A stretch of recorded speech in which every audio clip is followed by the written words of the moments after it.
Hello student, welcome to my channel. Today we will discuss the critical appreciation of the play Waiting for the Godot. The Waiting for the Godot is basically that is a part of the absurd theater, and that play was written by Samuel Beckett. And Samuel Beckett के बारे में मैं आपको थोड़ा सा बताना चाहूँगी कि सैमुअल बेकेट ने बेसिकली यहाँ when he was writing this play he used the language that that is with the you can say the silent language जिसमें पोज का इस्तेमाल ज़्यादा किया हुआ है और यहाँ पे आपको सेटिंग में डिफरेंट जो थिंग्स नज़र आएंगी वो that is the tree without the leaves hats हैं एक रोप है that is hanging on the tree boots हैं and the two people they were sitting under the tree ये कुछ चीज़ें जिनको आपको मद्देनज़र रखना ज़रूरी है। अब मैं आपको बताना चाहूँगी कि एब्जर्ड थिएटर क्या है। बेसिकली सबसे पहले आपको पता होना चाहिए कि what is absurdity. Absurdity is kind of a state, confusion state है, अनसर्टन स्टेट है, human being like a modern man.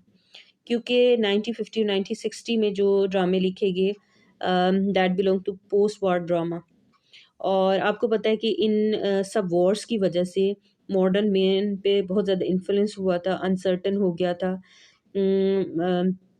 they left the believe in religion, or they stopped praying because they were thinking कि their prayers will not be fulfilled. So ये ऐसी condition थी, uncertainty की थी, unclear की थी, confusion की state थी. So absurd theater refer to the conflict between the human tendency to seek the inherent value and meaning in their life. The modern man of that time was thinking life is meaningless and purposeless. इस बात को आपने जहन में रख के इस theatre of absurd को अंडरस्टैंड करने की कोशिश करना है। बेसिकली जो थिएटर ऑफ एब्सर्ड था वो फर्स्ट टाइम जो वर्ड था वो मार्टिन एसलन था जिसने अपनी बुक 1965 में थिएटर ऑफ एब्सर्ड के नाम से वर्ड यूज़ किया था। और इनका जो थिएटर ऑफ एब्सर्ड था जिसका एक पार्ट वेटिंग फॉर गोडो है, उस टाइम के अंदर पोस्ट वार ड्रामे में that is very prominent play consider किया जाता है। और थिएटर ऑफ एब्सर्ड के मुताबिक कि human beings are born without asking to born and they die without seeking to die. Basically human beings की जो लाइफ है मीनिंगलेस है, पर्पसलेस है, और human beings modern man is trying to do the such kind of activities which are trying to give the meaning to their lives.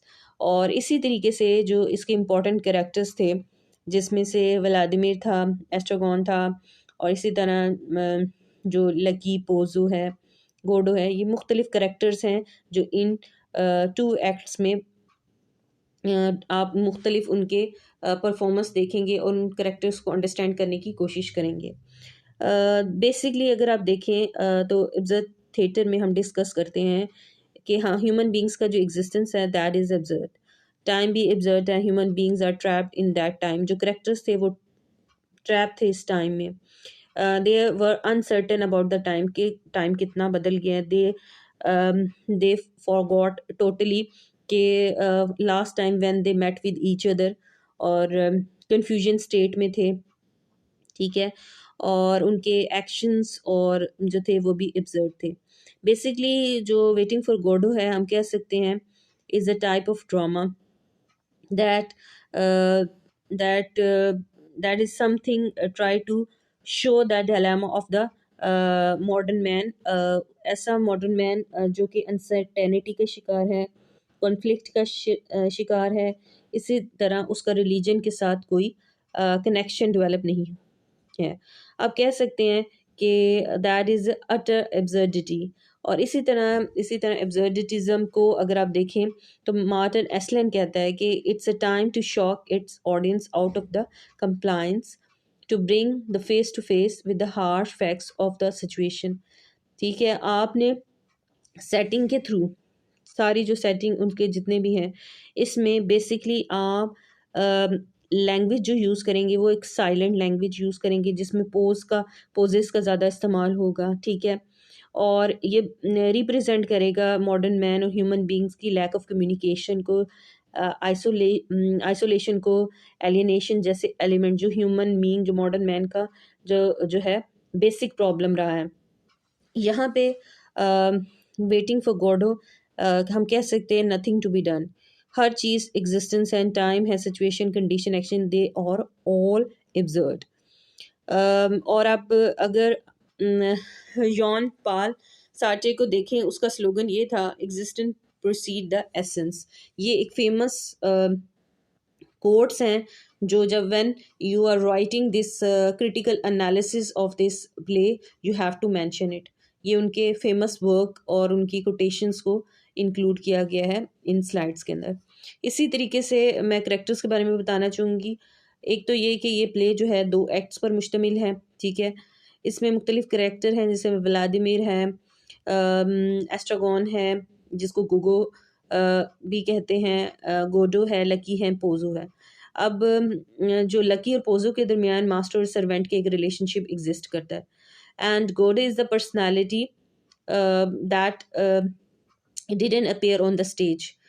अब nobody knows about the Godo, who is the Godo and when he will come। अब जो character हैं Vladimir हैं, Estragon है, they are waiting for the Godot. अब इसमें एक boy आता है और he will deliver the message कि Godot will not come today. तो इस तरीके से लेकिन ये श्योर नहीं होता कि who is Godot and what is the purpose of the Godot, ठीक है। और लेकिन उसकी डिस्कशन के अंदर करेक्टर्स जब डिस्कस करेंगे तो गोडो को यूज़ करेंगे एज अ टाइम स्पेंडिंग कि हम गोडो गोडो का वेट कर रहे हैं। तो बेसिकली ये शो कर रहा है dilemma of the modern man. He was trying to give the meaning to their life. Life उनकी मीनिंगलेस है, पर्पसलेस है।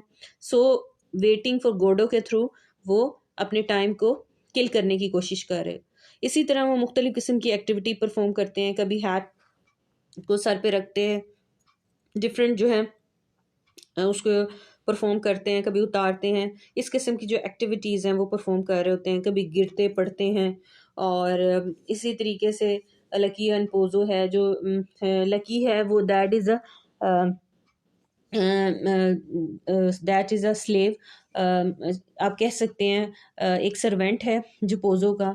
और all the time he is carrying a bags. अब nobody knows about it. First act में आपको बिल्कुल नहीं पता चलता कि पहले जो इसने जो बैग्स कैरी किए होते हैं उसमें क्या होता है।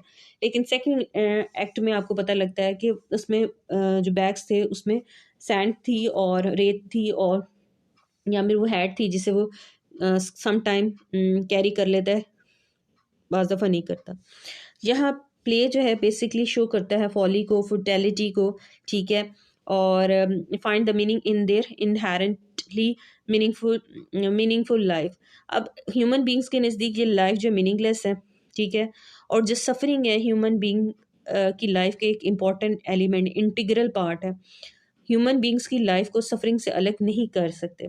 बेसिकली ये शो कर रहा है कि ह्यूमन बींग जो मॉडर्न मैन है डिसअपॉइंटमेंट, डिसअल्यूजनमेंट का शिकार है, ठीक है। No trust on the religion. Religion से वो बहुत दूर हो चुका है।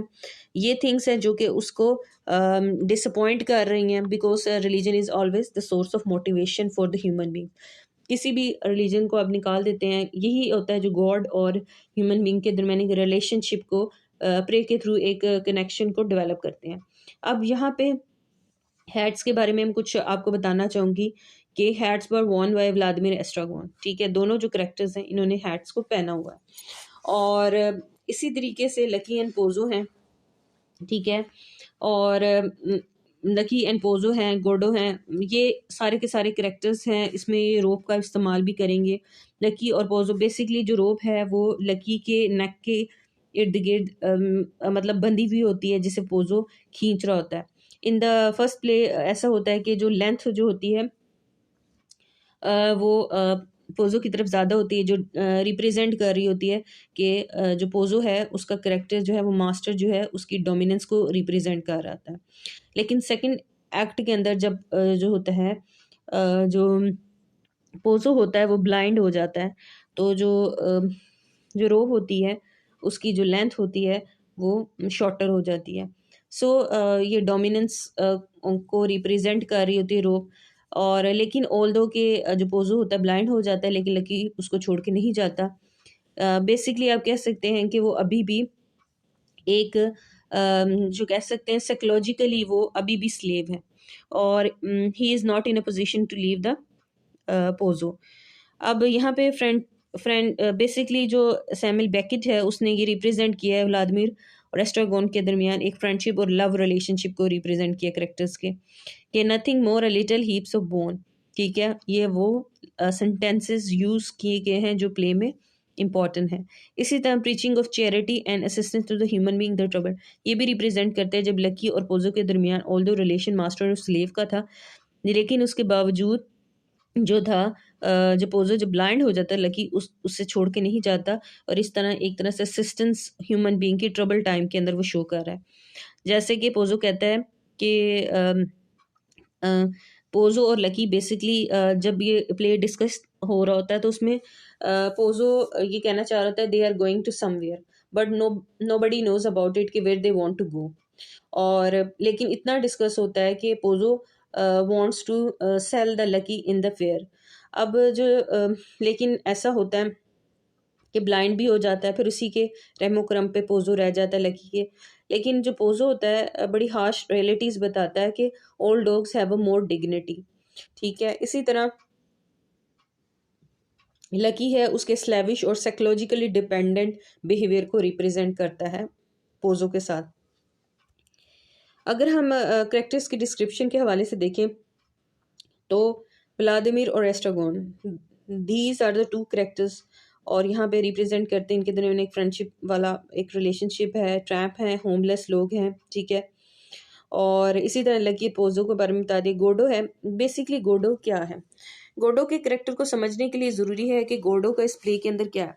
Human beings are trying to find out the meaning to their life. ठीक है, होप ढूंढना चाह रहे हैं। ठीक है, promise for the good future ढूंढना चाह रहे हैं। ठीक है, और basically humanity wants hope for the salvation है, निजात चाह रही है, अपने अपना साल्वेशन चाह रही है। तो वो घोड़े एक ऐसी पर्सनैलिटी है जिसे वो अपने निजात देंदा समझते हैं, और दैट्स वाई देवर सेइंग के Godot will come, they were praying के Godot will come and will guide them. तो इसी तरीके से आप कह सकते हैं कि कहीं ना कहीं आपको ह्यूमन बीइंग क्या कहते हैं ना कि उनका जो एक कहीं ना कहीं गॉड पे वो एक होप चाह रहे हैं अपनी ज़िंदगी के अंदर, अपनी ज़िंदगी को कोई मायने देने की कोशिश कर रहे हैं। ठीक है, इसी तरीके से आप अगर आप यहाँ पे मुख्तलिफ जो चीज़ें इस्तेमाल हुई हैं इस प्ले की सेटिंग के दौरान, इसमें से एक ट्री है जो लीफलेस है, इस पर कोई भी पत्ता मौजूद नहीं है, और जो रिप्रेजेंट करता है ये जो वर्ल्ड है is barren and lifeless and emphasize on the meaningless and purposeless life. जिंदगी की कोई नहीं है, दैट इज ये दुनिया जो बंजर वीरान है। बेसिकली ये ड्रामा मैं आपको पहले बता चुकी हूँ, ये पोस्ट वार ड्रामा है। फर्स्ट वार भी हो चुकी है, सेकेंड वार भी हो चुकी है, जो यूरोप है अपनी यंग जनरेशन लॉस्ट कर चुका है। ठीक है, और जिसकी वजह से they became so much disappointed, they have seen the bloodshed civil wars, और ये सारी चीज़ ने उनकी उनकी जो कहते हैं ना साइकी को बहुत ज़्यादा डिस्टर्ब किया है। Psychologically the modern man is disturbed, और ये वो सारी चीज़ें हैं जो कि रिप्रेजेंट कर रही हैं। और हर जगह आप इस ड्रामे में आपको एब्सर्डिटी नज़र आएगी, एब्सर्ड सिचुएशन है, जैसे जैसे वो बॉय आता है और गोडो का मैसेज लेकर आता है, और वो क्या करता है कि व्लादिमीर को अल्बर्ट के नेम से पुकारता है। ठीक है, जो जो मुख्तलिफ करेक्टर्स हैं इनके दरमियान इनकी जो बैकग्राउंड है वो अननाउन है, इनकी नेशनैलिटीज़ जो हैं अननाउन है, एब्सर्ड है। ठीक है, सो वी कैन से जो व्लादिमीर और जो एस्ट्रागोन है उनकी आइडेंटिटीज़ आर एब्सर्ड, और उनकी nationality background they both are absurd. Basically identity crisis का शिकार है। यही वो इम्पॉर्टेंट थिएटर ऑफ एब्सर्ड के अंदर जो मुख्तलिफ करेक्टर्स होते हैं, जैसे कि द केयर टेकर भी है, तो उसमें भी करेक्टर्स जो थे वो आइडेंटिटी क्राइसिस का शिकार होते हैं, लैक ऑफ कम्युनिकेशन का। यहाँ पे भी इस ड्रामे में भी वो आपको सारे एलिमेंट्स नज़र आएंगे। ठीक है, बेसिकली व्लादिमीर और एस्ट्रागोन वेटिंग फॉर गोडो, ऐसे एक एलूसिव गॉड की तलाश होती है उनको, who promise for the salvation but never arrives. पूरे ड्रामे के अंदर वो पहुंचता कहीं भी नहीं, but they on still waiting for the Godot. आप कह सकते हैं कि ऐसा ये प्ले है जिसके अंदर सब कुछ एब्जर्ड है, आइडेंटिटी इनके एब्जर्ड हैं और कंफ्यूजन का शिकार हैं, इवन कि इनकी मेमोरीज भी बहुत हद तक इफेक्टेड है। ठीक है, तो इन सब चीज़ों को शो करना है, शो करवा रहा है ये ड्रामा थिएटर ऑफ एब्जर्ड, और जो मॉडर्न मैन है उनकी प्रॉब्लम्स को डिस्कस कर रहा है। यहाँ पे एक इम्पॉर्टेंट जो चीज़ मैं बताना चाहूँगी कि ह्यूमन बीइंग जितने भी हैं, जैसे ह्यूमन बीइंग चाहे जितनी एफर्ट्स कर लें, जितने भी लेबर कर लें, उनका जो रिजल्ट है उसका ज़ीरो ही है उनके नज़दीक। जो ह्यूमन बीइंग्स जो गुड डीड्स करते हैं उनको रिवार्ड नहीं मिलता, और जो बैड डीड्स करते हैं उनको उनका जो है सज़ा नहीं दिया जाता इस दुनिया के अंदर। So we can say human beings are thrown into the world as the diseased, ऐसे बीमारी की तरह उन्हें फेंक दिया गया, and the very fact is that they conscious of their disease, and it oppose all the form utopian thinking, जो एक वेलफेयर सोसाइटी कॉन्सेप्ट है उसके टोटली अगेंस्ट होता है। इसी तरह काइंड प्रेयर कर रहे होते हैं। इसी तरह अब अगर आप टाइम को देखें तो अनसर्टन है। अब आप क्या कर रहे हैं कि देख रहे हैं कि जब टाइम कैसे पता चलता है आपको, बेसिकली यहाँ तो कोई पर्सन की डेथ हो जाती है, कोई इवेंट हो जाए, थिंग के थ्रू आप कर रहे होते हैं। लेकिन यहाँ पे आपको सिर्फ और सिर्फ मुख्तलिफ एलिमेंट्स यूज़ हुए हैं, जैसे मून राइज होता है, सन सेट होता है, इसके थ्रू करेक्टर्स आइडेंटिफाई करते हैं कि टाइम गुजरा है, लेकिन फिर भी वो कन्फ्यूजन का शिकार रहते हैं। ठीक है, टाइम इज़ अनप्रिडिक्टेबल। इसी तरीके से अगर आप लीफलेस ट्री को देखें तो लीफलेस ट्री जो है, जो कि एक्ट नंबर 1 के अंदर लीफलेस ट्री होता है, लेकिन एक्ट 2 के अंदर वो एक जो लीव्स हैं वो अपीयर होते हैं, जो रिप्रेजेंट करते हैं कि the time has been passed. So tree is the only thing that is organic element in this drama. एक इम्पॉर्टेंट बात ये है कि they want to finish the life, तो सो दे वर डिस्कसिंग कि they wanted to do the suicide, लेकिन उसके लिए क्या करते, दे वर थिंकिंग, व्लादिमीर और एस्ट्रागोन वगैरह सोच रहे होते हैं कि हम सुसाइड कर लेंगे, अपने आप को हैंग कर लेंगे, लेकिन ऐसा नहीं करते, सिर्फ वो बातें ही डिस्कशन में सारे कुछ कर रहे होते हैं। असल में ये होता है कि वो रोब लाना ही भूल जाते हैं। ठीक है, सो ये ऐसी चीज़ें हैं जिसमें आप देख रहे हैं कि करेक्टर्स हर चीज़ जो है कन्फ्यूजन एब्सर्डिटी का शिकार है, और ह्यूमन बीइंग्स जो हैं they are in the pain, और उनकी जो पेन है that is the permanent part of their lives. और इसी तरीके से ट्री जो है basically is also the symbol of the cross. अगर अब क्रिश्चियनिटी के अंदर देखें तो उसमें भी आपको जो क्राइस्ट है, जीसस क्राइस्ट, उसके हवाले से अगर आप इसे कोरिलेट करें तो आप कह सकते हैं एक क्रिश्चियन एलिगरी क्रिएट हो रही है यहाँ पे, जिसमें वो यहाँ पे वो डिस्कस भी करते हैं कि जो दो थीव्स होते हैं देवर हैंग्ड ऑन द ट्री, तो क्राइस्ट के हवाले से वो आपस में कनेक्शन जोड़ने की कोशिश कर रहे होते हैं। और जैसे एक्ट 1 में ये सारा जो उन्होंने डिस्कस किया एक्ट 1 के अंदर, वो they are talking about the two thieves crucified with the Christ, so they support the interpretation that hanging from the tree draw the parallel between them and the theme. अब लेकिन जो baked है, Samuel Beckett है, वो इसको deny करता है। वो कहते हैं कि however he was puzzled about the people trying to take away the broader and the loftier meaning from the play. वो उसको गलत समझता है कि वो जब लोग इससे एलिग्री इसे क्रिश्चियन एलिग्री बनाने की कोशिश कर रहे हैं, इससे Christian elements, religious element find out करने की कोशिश कर रहे हैं, तो वो कहता है कि that is something very puzzling confusing thing. इसी तरह that is making it unlikely that he intended on any broader religious symbolism. अब ट्रैप जो करेक्टर हैं they are trap in time, और इवन जो व्लादिमीर और एस्ट्रागन जो हैं एस्ट्रागोन, दोनों जो करेक्टर्स हैं, दे फॉरगॉट के when they met last time, ठीक है, कब मिले, ठीक है, और लास्ट टाइम कब मिले हैं और उनको कुछ याद भी नहीं है, ठीक है। So these are the important things about these character they discuss in this play. Growth of 3 4 5 leaves होते हैं जो रिप्रेजेंट करें टाइम को, जैसे मैंने पहले ही बताया। कुछ रिलेशनशिप जो है रोप बेसिकली एक शो से सिंबल है रिलेशनशिप लकी और पोजो के दरमियान में, एक सिंबॉलिक मीनिंग है। लेकिन यहाँ पे एक फिगरेटिव रोप भी डेवलप होती है। इस फिगरेटिव रोप के हवाले से अगर मैं आपको बताना चाहूँ कि आपस में रिलेशनशिप डेवलप हो रहा है, दैट इज़ अ डोमिनेशन, किस में पोजो की डोमिनेशन है और सबमिशन है किसकी, लकी की, relation and waiting for Godot. इसी तरह एक फिगरेटिव रोप डेवलप हो चुकी है गोडो के दरमियान, व्लादिमीर और एस्ट्रागोन के दरमियान में। So they are trying to give the meaning to their lifes, किसी तरीके से जो व्लादिमीर और एस्ट्रागोन है गोडो के दरमियान एक होप कि आएगा, उनको साल्वेशन देगा। ये ऐसे एलिमेंट्स है जो फिगरेटिव रोप क्रिएट करते हैं। सो ह्यूमन बीइंग का जो एग्जिस्टेंस है that is always questionable, absurd है, मीनिंगलेस है, और ह्यूमन बीइंग जो है पर्पसलेस और मीनिंगलेस क्रिएचर के तौर पर इस दुनिया में आए हैं।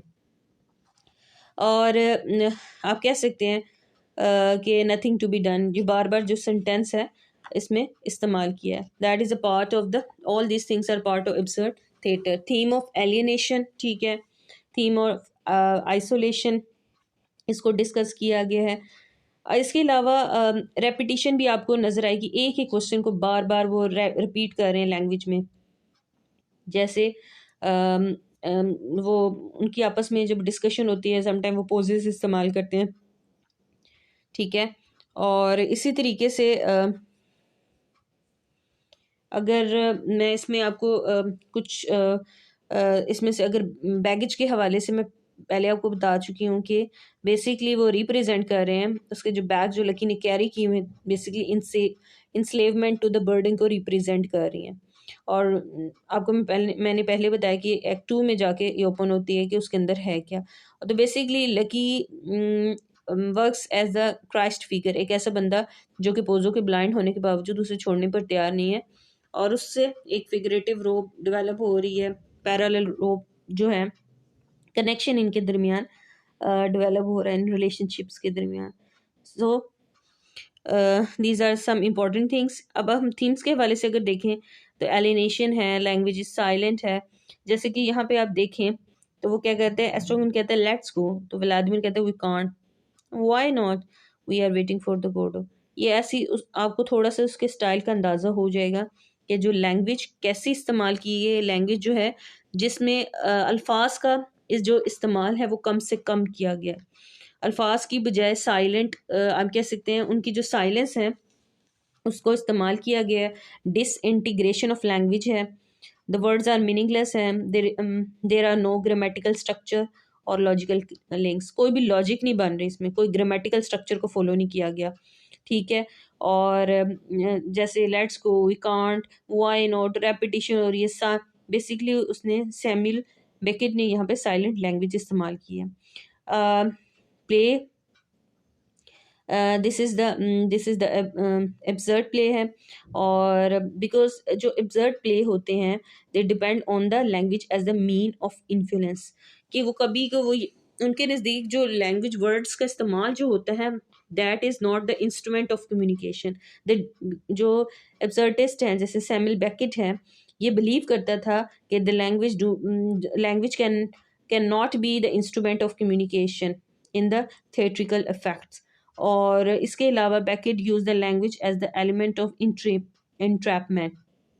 यहाँ पे इसके बारे में एस्लन ने बड़ी प्यारी बात बेकेट के बारे में की है कि जो बेकेट की जो लैंग्वेज है represent the meaningless and boredom of the life को रिप्रेजेंट कर रही है। सो लैंग्वेज उनके नज़दीक जो है as a failed medium of communication है। Characters are searching for the words to express their feeling. अब देखिए बहुत ही शॉर्ट वर्ड्स का इस्तेमाल किया गया है जिसमें उनकी जो है ना वो अपनी फीलिंग और इमोशंस को एक्सप्रेस नहीं कर पा रहे। But strong language is in adequate medium to express. Use of long dashes का इस्तेमाल किया गया, पोजेस का इस्तेमाल किया, और साइलेंट लैंग्वेज का. This is all about this play that was written by Samuel Beckett. I hope you understand, which shows the meaningless and purposeless life for the modern man, और मुख्तलिफ जो करेक्टर्स हैं उसको रिप्रेजेंट कर रहे हैं, और किस तरीके से वो मुख्तलिफ कॉमेडी हरकतें कर रहे हैं, हैट पहन रहे हैं, उतार रहे हैं, और इसी तरीके से उनकी जो अपनी लाइफ के अंदर किसी भी कहते हैं ना, कोई होप की तलाश में है मॉडर्न मैन, वॉर्स की वजह से, डिस्ट्रक्शन की वजह से, ब्लड शेड की वजह से, सिविल वॉर्स की वजह से होपलेस है, डिसइल्यूजनमेंट बहुत ज़्यादा है. और जैसे कि द सेकंड कमिंग हमने पोम पढ़ी थी, उसमें भी यही है, जो पोस्ट वार के जो इफेक्ट्स होते हैं वो ह्यूमन बीइंग की साइकी पर बहुत ज़्यादा इन्फ्लुएंस करते हैं, जिसकी वजह से उसकी लैंग्वेज इफेक्ट होती है, आइसोलेशन की तरफ वो चले जाते हैं, और ह्यूमन बीइंग जो है, मॉडर्न मैन जो है, बेसिकली थेरेपी के कल्ट बन चुके हैं, और उसके पास वर्ड्स नहीं हैं, और जो फैमिली बॉन्डिंग है वो वीक हो चुकी हैं, और बेसिकली वो ड्रग्स कहते हैं ना, ड्रग्स एडिक्ट है, और अपने आप को परसकून रखने के लिए, एनजाइटी डिप्रेशन से निकलने के लिए वो मुख्तलिफ जो ड्रग्स है उसका इस्तेमाल करता है. सो न्यूरेटिक प्रॉब्लम्स हैं उनको, साइकोलॉजिकल प्रॉब्लम्स हैं. तो ये सारी की सारी जो हैं बेसिकली एलिनेशन, आइसोलेशन की वजह से क्रिएट हैं, लैक ऑफ कम्युनिकेशन की वजह से क्रिएट हुई है. और ये सारी की सारी जो एब्सर्ड थिएटर के अंदर आपको ये सारे के सारे एलिमेंट्स नज़र आएंगे. और basic theme alienation, isolation, lack of communication, silent language, ये सारे इंपॉर्टेंट इसके थीम है. Human beings are born without asking to born, and they die without seeking to die, and suffering is inseparable part of the human beings. Life को और suffering को हम कभी भी एक दूसरे से सेपरेट नहीं कर सकते ह्यूमन बींग्स की. Thank you very much.